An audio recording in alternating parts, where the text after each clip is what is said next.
van siel, een van sin. Moenie iets doen uit selfsug of uit uiterlike eer nie, maar in nederigheid moet die een die ander hoorag as homself. Julle moet nie elkeen na sy eie belange omsien nie, maar elkeen ook na die ander sin. Want hierdie gesindheid moet in julle wees wat ook in Christus Jesus was. Hy wat in die gestalte van God was, het dit geen roof geag om aan God gelyk te wees nie, maar het homself ontledig in die gestalte van 'n diensknegt aan te neem en aan die mense gelyk geword. En in die gedaante bevind as 'n mens, het hy homself verneder deur gehoorsaam te word tot die dood toe, ja, die dood van die kruis. Daarom het God hom ook uitermate verhoog en hom 'n naam gegee wat bo elke naam is, sodat in die naam van Jesus sou buig elke knie van die wat in die hemel en die wat op die aarde en die wat onder die aarde is, en elke tong sou bely dat Jesus Christus die Here is, tot die heerlikheid van God die Vader. Wil ek weer vir die vers 5 lees wat sê, want hierdie gesindheid moet in julle wees, wat ook in Christus Jesus was. Ons wat net met die woord. Vader, ek dank U dat ons die woord vanmôre kan open.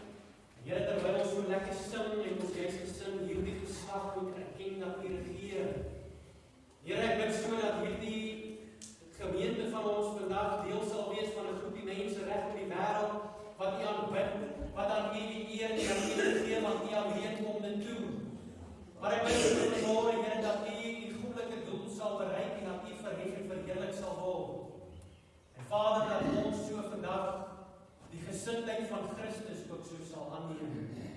Ek bid dat U verder verhef en verheerlik sal word, dat U die prediking sal seën. Here, dat U net die goddelike doel sal bereik. Bid dit dan nou als in Jesus mooi naam. Amen. Amen.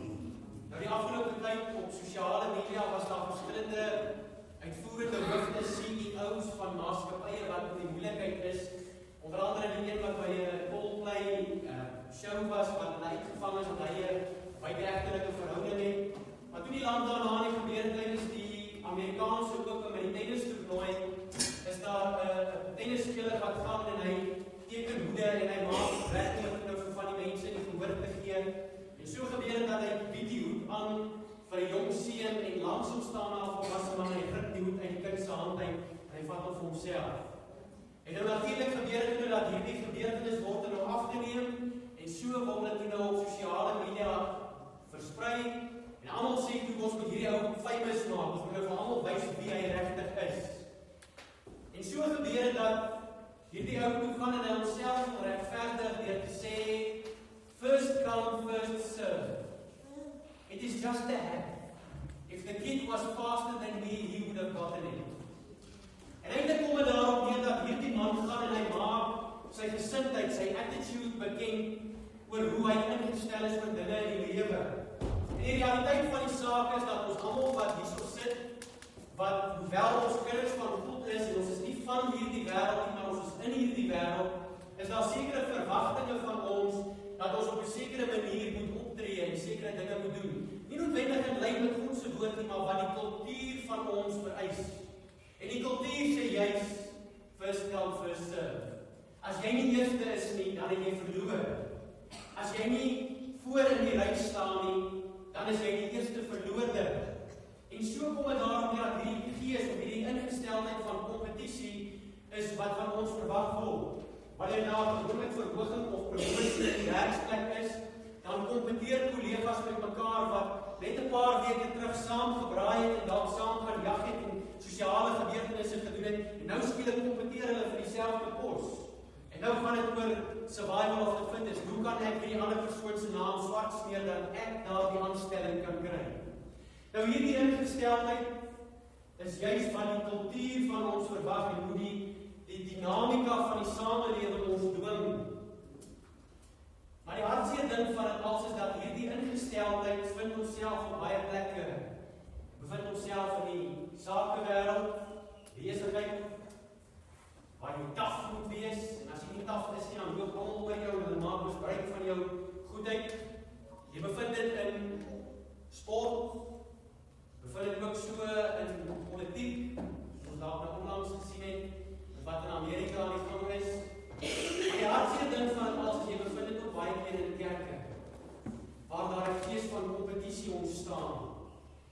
noodwendig altyd so kwaai onder lidmate nie, maar ek het dit verseker al gesien onder pastore, onder diensknegte van die Here, wat nou net kan sê, soos die Here, maar in die volgende asem kan hulle kyk, hoe kan hulle hierdie persoon voor of langs hulle ondermyn, wat saam met hulle vir die Here werk.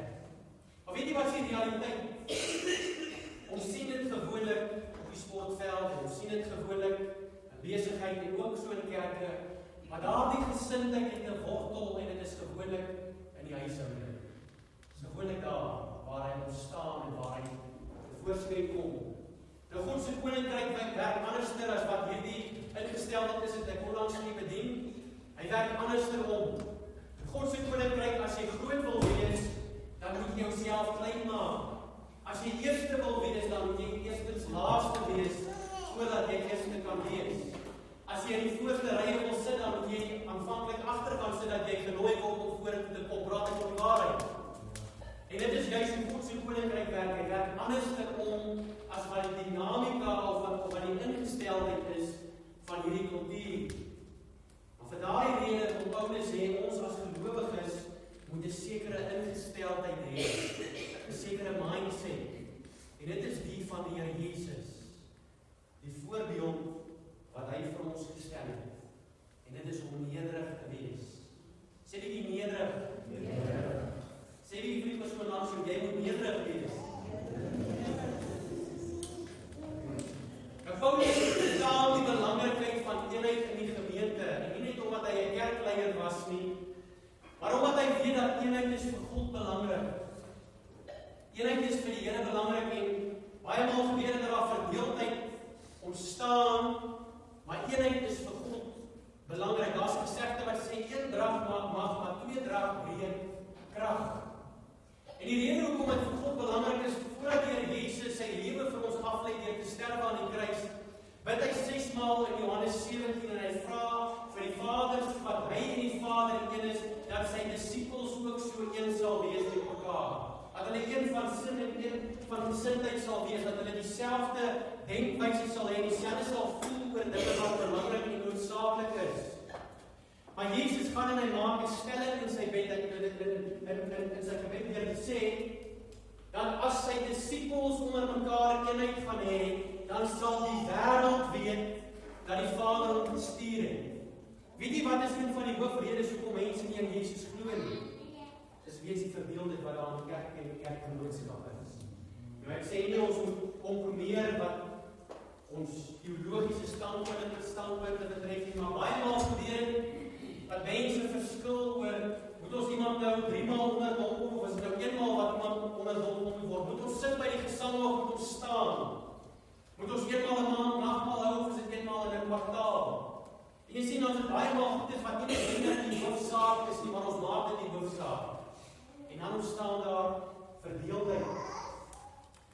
Maar eenheid is vir God belangrik onder gelowiges.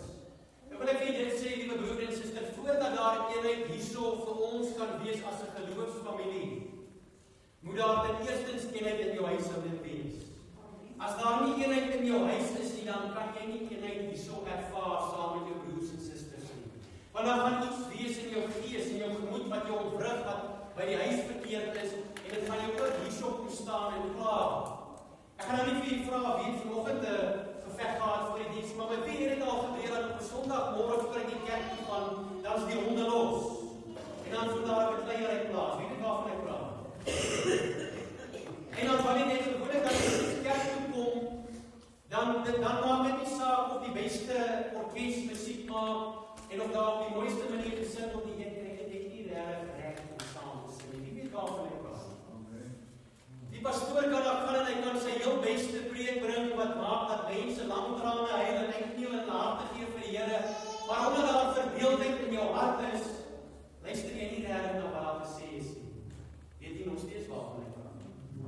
Jy sien wat gewoonlik gebeur is wanneer daar verdeeldheid in die huishouding ontstaan, dan kry ander dinge voorkeure. Ek het 'n kollega gehad in my vorige beroepswerk. Hy het selde dan nooit voor 7 in die aand huis toe gegaan. Saam met as hy wel vroeër huis toe gegaan het op Saterdag, dan was hy op die golfbaan gewees. Nooit tyd saam met sy vrou en sy mense spandeer nie. Partymal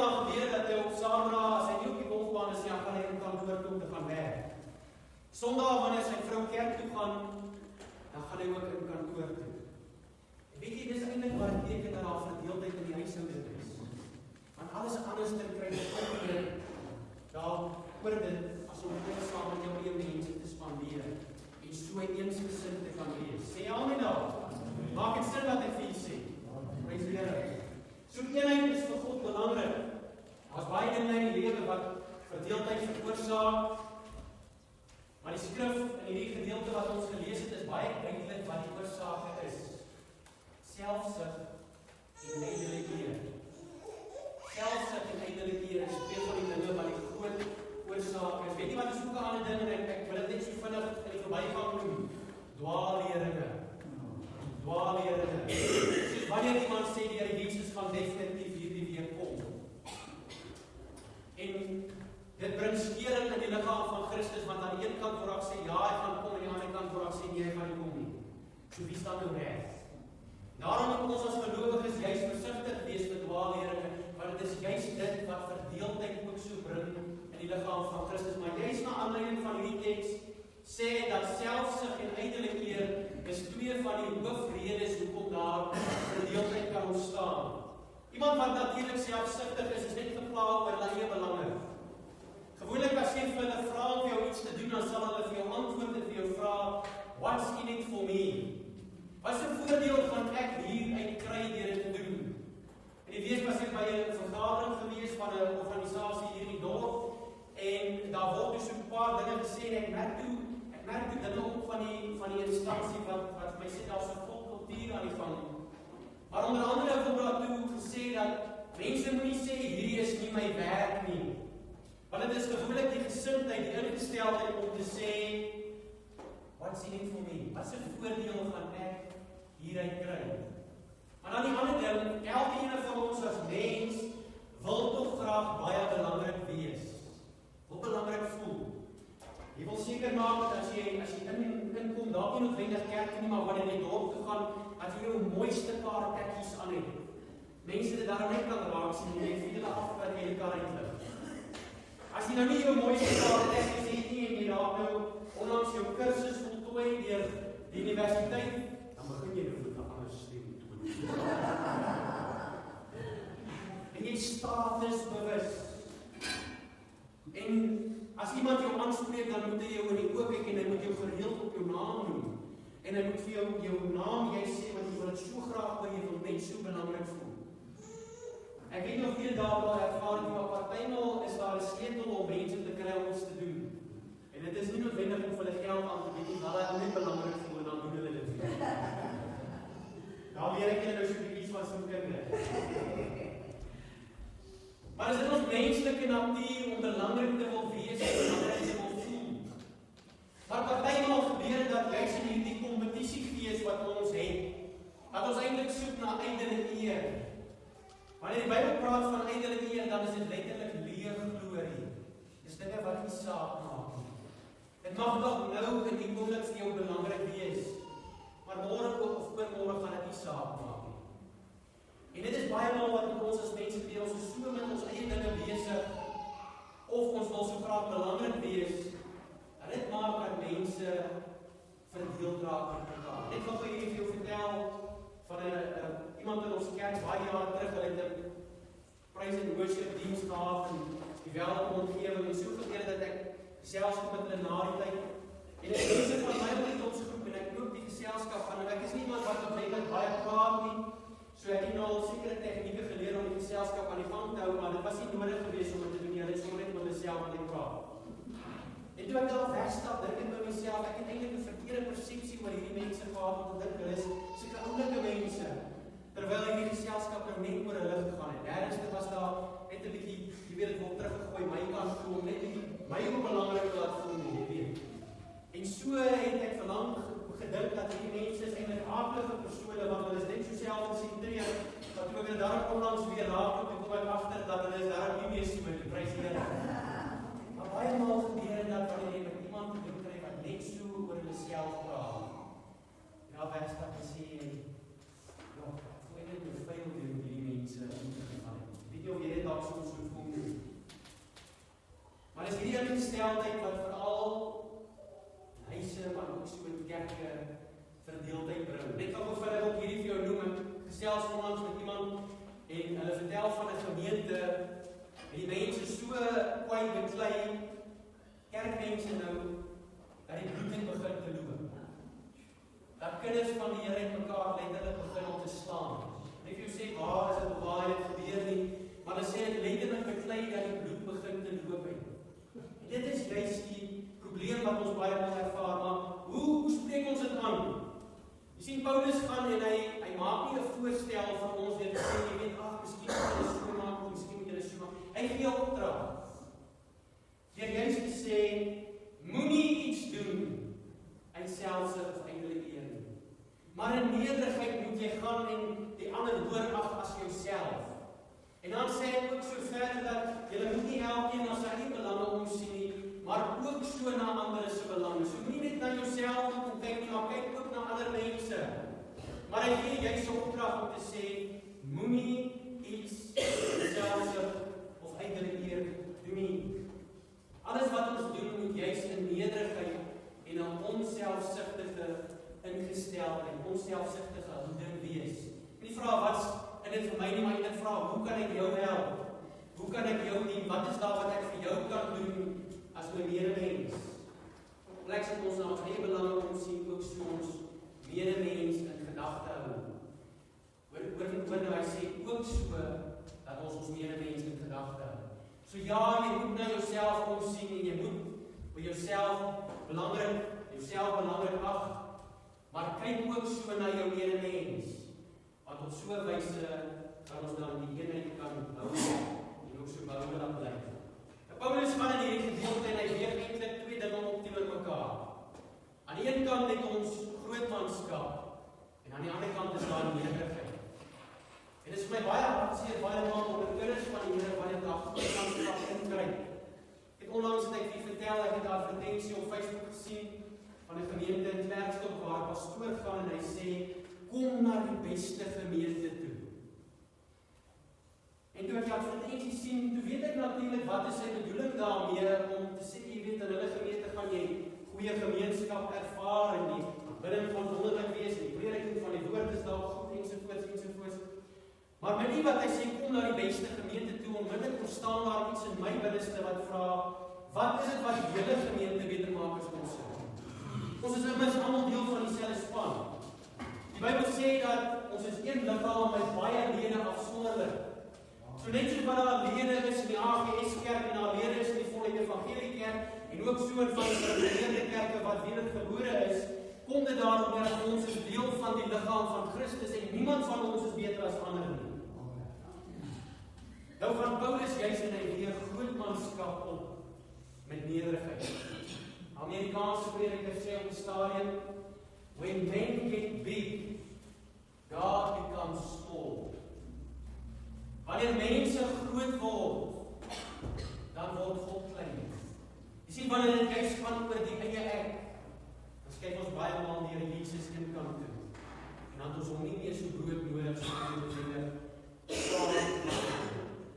maar is nodig vir elkeen van ons vandag om te weet, wanneer Paulus sê ons moet alles in nederigheid doen, dan beteken dit nie dat jy moet nou hierdie armsalige mens wees, wat niks vir jouself kan doen en dan sê jy word net getrap soos jou vloerlap daarby deur nie. Nederigheid beteken nie dat jy 'n swakkeling is nie. Nederigheid kom juist daarop neer dat daar is hierdie diepe afhanklikheid van God. En jy maak jouself en jou kop nie groter as wat jy werklik is nie. Jy dink nie meer van jouself as wat jy veronderstel is om te doen nie, want jy weet dat jy eintlik maar net is sonder die Here. Hulle vertel van, ek weet dit is Rassie Erasmus, wat op die stadium toe hy op die piek van sy bediening was, toe hulle destyds veldtogte hier deur Suid-Afrika gehad het, en die skares uitgepak sit, dan hy nie meer voor die diens begin het opgedaag nie, maar die diens sal aan die gang wees, en dan uiteindelik, weet voordat hy bedien, dan word daar vir die mense gesê, staan op julle voete en verwelkom die man van God. En eintlik wat daar gebeur het is, daar word toe 'n afgod gemaak van 'n godsman, en dit het nie meer gegaan oor die God van die man. Daarom moet ons versigtig wees daaroor, broer en suster, dat ons juist nie maak vir onsself nie, maar dat alles maak oor God. Sê amen daar. Maar hoe lyk ware nederigheid? Hoe lyk dit? Jy sien, Jesus Christus is vir ons die grootste en die beste voorbeeld van hoe nederigheid werklik lyk. Hoe dit vir hom bestel is om te wees. Hy is die definisie daarvan. Op 'n stadium gebeur dit daar, hy soek die grootmanskap van sy disippels inkry en hy spreek dit aan en sy disippels raak, of die res van die groep raak verontwaardig daaroor, want Johannes en Jakobus wil graag weerskante van hom sit op trone in sy heerlikheid. En Jesus gaan en hy sê, as een van julle groot wil wees, moet jy die kleinste word en almal se dienaar. En dan sê hy, as jy eerste wil wees, dan moet jy nog verder gaan en almal se diensknegt word. Hy sê ten eerste, word jou medemens se kelner, en dan sê hy verder, word 'n slaaf. Maar dan gaan Jesus verder en hy sê, want die Seun van die Mens het nie gekom om gedien te word nie, maar om te dien en sy lewe te gee as 'n losprys vir baie. So Jesus stel juist vir ons die voorbeeld van ware diensbaarheid oor om nederig te wees. Maar dan vat hy dit 'n stapie verder in Johannes 13, terwyl hy 'n persoonlike oomblik het met sy disippels, gaan hy en hy trek sy doodkleed uit en hy maak die doek om sy lyf vas en hy kry die skoppel reg en hier begin hy te gaan en sy disippels se voete te was. En hy vat dit verder om te sê, as ek dan julle Heer en Meester is, wat julle voete gewas het, behoort julle ook mekaar se voete te was. Hy gaan en hy stel juist die voorbeeld van diensbaarheid en homself te buig, laag te buig en sy medemens te dien. Maar weet jy, voordat die Here Jesus gaan en al hierdie voorbeelde stel en ook so hierdie woorde verklaar, het hy 'n groter opoffering gemaak as dit alles. Hy het baie meer prys gegee as net dit. Want die Bybel sê dat hy was in die gestalte van God. Wat daarop neerkom dat hy was nie net een gewees met die Vader ten opsigte van sy goddelikheid nie, maar hy het ook dieselfde voorkoms en dieselfde eienskappe gehad. En dan sê hy verder dat hy dit geen roof geag om aan God gelyk te wees nie. Hierdie vers is juist dit wat Jesus se goddelikheid die beste uitbeeld, dat hy nie net mens was nie en dat hy nie net deel was van die goddelikheid nie, maar dat Jesus self God is. Vader, Seun, Heilige Gees, sê amen daar. Hulle drie verskil van mekaar, maar saam is hulle een. God is een, sê die Bybel. En so wat Jesus juist gebid het, Vader, so wat ons een is, laat my disippels ook dan een wees. Maar Jesus gaan en hy is in die voorkoms van God, met al die eienskappe daarvan, en hy het nie beskou as iets om aan vas te klou nie, maar ook nie noodwendig te begeer om God die Vader self te wil ontroon nie. Maar hy het gegaan en homself ontledig, homself leeg gemaak van al daardie voordele en is gevind in die voorkoms, in die gedaante van 'n diensknegt. Hy het homself 'n slaaf gemaak. Ek weet nie of jy dit snap nie, maar dit is juist die vernedering wat hy deurgegaan het, om alles van, al die heerlikheid van die hemel prys te gee, om op stofstrate saam met mense te kom wandel. Dit is juist hoe groot dit is, wat die Here Jesus gedoen het.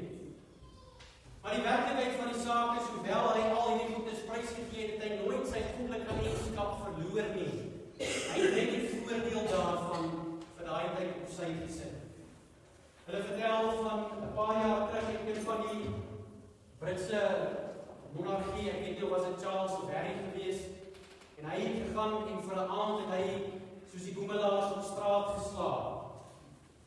En so gebeur het dat hulle toe 'n onderhoud voer na die tyd beide met hom, maar ook so met van die mense saam wie hy daar was. En een van die persone sê toe iets baie interessants. Hulle sê toe, ag, dit is nou wonderlik dat hy nou vanaand hier so saam met ons op straat kom oorslaap het. Maar ek dink nie hy besef hoe ernstig dit is dat jy 'n lêplek het en hier kom 'n ander boemelaar en hy sê vir jou, gaan weg nie. Hy dink nie hy weet hoe ernstig dit is om vroeg in die môre op te staan en na 'n asblik toe te gaan en die sak oop te skeer en te kyk of hy daar 'n paar blikke of bottels aan die hande kan kry dat hy kan gaan ingee vir geld, sodat hy daarom net die dag iets kan kry om te eet nie. Ja, hy in sy koningskap of in sy monargie het hy nou gegaan en hierdie bewusmaking gehad, maar hy besef nie werklik hoe ernstig dit is vir ons hier op straat nie. Weet jy, so was dit nie gewees met die Here Jesus nie. Hy het juist ook mens geword sodat hy met volle medelee kan hê met dit wat jy en ek ervaar. Jesus het ook honger gelei. Jesus het ook ons ervaar mense hier onder sy vel probeer inklim en hom probeer onderkry.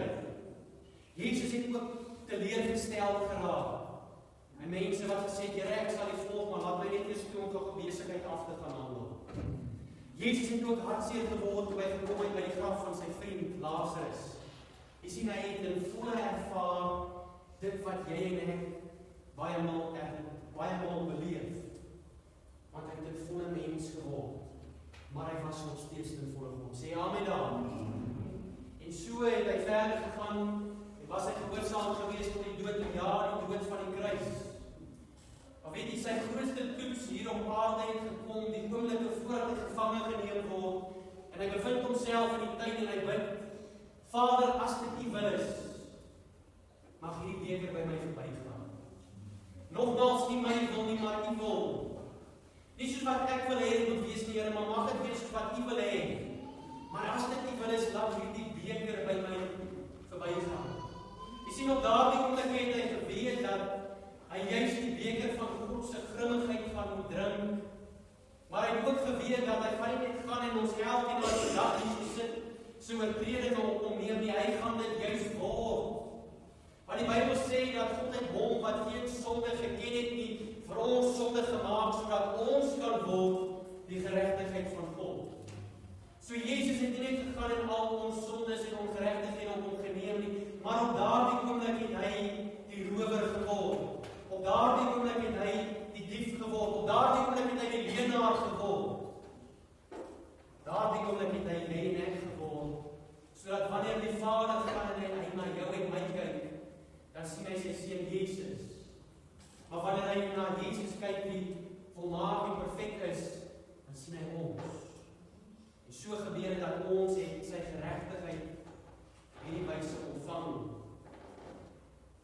En so het hy ook gegaan en vir jou en my gesterf aan die kruis, tot die dood, ja, die dood van die kruis was hy gehoorsaam. En dit wys juis sy karakter, hoe nederig die Here Jesus, hoe hy alles van die hemel prys gegee het, en vir 30 of 33 jaar hier so op aarde was, sodat hy die mens kan red, en jy en ek weer deel kan wees van God se kudde. Sê amen daar. Elkeen van ons as mens begeer promosie en verhoging. Maar die realiteit van die saak is om verhoging te kan kry, dan verg dit baie maal opoffering. Jesus het juist gegaan en alles van die hemel agtergelos. Na aarde toe gekom en hierdie groot opoffering vir jou en my gemaak, sodat ons kinders van God kan wees. Maar vir daardie rede dat hy hierdie groot opoffering gemaak het, is sy beloning wat hy van die Vader af gekry het, ook uitermate. Jy sien, daar word vir hom 'n naam gegee bo elke naam. Daar word vir hom 'n naam gegee wat bo elke naam is. Wat beteken dat daar is geen gelyke aan die naam van Jesus nie. Weet jy wat die wonderlike ding vir jou en my, dat terwyl ons hier in sy naam bymekaar is, kan jy gaan en in sy naam bid, en die Vader sal vir jou uitkoms gee. Hy self sê, sodat wat ook al julle in my naam vra, die Vader dit vir julle sal gee. Dis die voorreg wat jy en ek het, om te kan bid in die naam bo elke naam. Weet jy, wat is die ander voordeel van dit alles? Is dat wanneer ons gaan, en ons vir iemand bid wat in 'n moedelose en 'n hopelose situasie is, dan kan ons sê, in die naam van Jesus bid ek vir jou. En dan weet ons dat die Here sal 'n uitkoms kan gee, omdat ons dit in sy naam doen. Sê amen daar. Sy naam het geen gelyke nie. Weet jy wat die hartseer ding van dit alles? Hoewel God vir hom 'n naam gegee het wat bo elke naam is dit die een naam wat die meeste gevloek word. Jy kan nou gaan AI, wat ook al jy wil gebruik vir ChatGPT of wat ook al, en jy kan vir hom sê, maak 'n grapie van Mohammed. Dan gaan hy sê, dit is disrespekvol om te gaan en 'n godsdienstige figuur mee te spot. Dan kan jy net daarna gaan en hom sê, okay, is reg, maak 'n grapie van Jesus Christus. En dan spot hy vir jou 'n grapie uit. Die naam oor elke naam is die een wat die meeste mee gespot word. dat die meeste mee gespot word. Maar weet jy wat is die wonderlike ding van dit alles? Omdat Jesus juis hierdie groot vernedering deurgegaan het, gee God vir hom 'n naam wat bo elke naam is. Wat beteken hy het geen gelyke nie. Daar is geen naam wat gelyk is aan hom nie. Want die realiteit is ook, daar is geen mens wat gelyk is aan die karakter van Jesus. Daar is geen mens wat al ooit sou gegaan het en gesê, ek sal so baie opoffer terwille van ander, of hulle my liefhet of nie, terwille van hulle sal ek so baie prys gee nie. Maar die Here Jesus het juist gegaan en al hierdie dinge vir ons prys gegee, omdat hy juist hierdie nederigheid het, hierdie gesindheid moet in julle wees wat ook in Christus Jesus was. Hy wat gegaan het en alles so opgeoffer het, daar dieselfde gesindheid moet jy en ek hê as sy kinders. Daar dieselfde ingesteldheid moet ons hê. En omdat hy so gehoorsaam was, word daar aan hom 'n naam gegee wat bo elke naam is, sodat in sy naam elke knie sou buig van hulle wat bo in die hemel is, hulle hier op aarde en ook so hulle in die aarde. Hy kry 'n naam bo elke naam, dat die hele skepping, alles wat geskape is, hom moet erken as Heer en Meester. Sê amen daar. Dit is hoe wonderlik die naam van Jesus is. Alles hom gaan erken en bely. Maar as jy die Bybel dat elke knie sal buig. Weet jy wat is mooi as jy lees in Openbaring, rondom die tyd waar die seels van die boek oopgemaak word, dan word hy gedurig deur aanbid, dan word daar gesê, waardig is die lam wat geslag is en ons vrygekoop het met sy bloed. Hy alleen is waardig om die seels te mag open. En dan buig hulle neer en dan bid vir hom. Jy sien, wanneer daar gebuig word, dan word daar erkenning gegee. Maar daar word ook so, wanneer daar gebuig word, word daar oorgegee en gesê, U is nou in beheer. Maar elke knie sal buig en elke tong sal bely. En wat wil daar juist bely? Dat Jesus Christus die Here is, tot heerlikheid van God die Vader. Jy sien, die heerskappy van Jesus kom juist daarop neer, dat hy die een is wat in beheer is, dat hy die een is wat regeer, dat alles wat geskep is gaan erken. Hy is die Here, hy is die een wat heers en wat regeer. Sê amen daar. Maar hier is ook die realiteit van die saak, die broer en suster. Dat ons gaan of nou die knie buig, of eendag in die ewigheid. Maar elke knie gaan buig, en elke tong gaan bely, dat Jesus Christus die Here is, tot God die Vader, tot heerlikheid van God die Vader.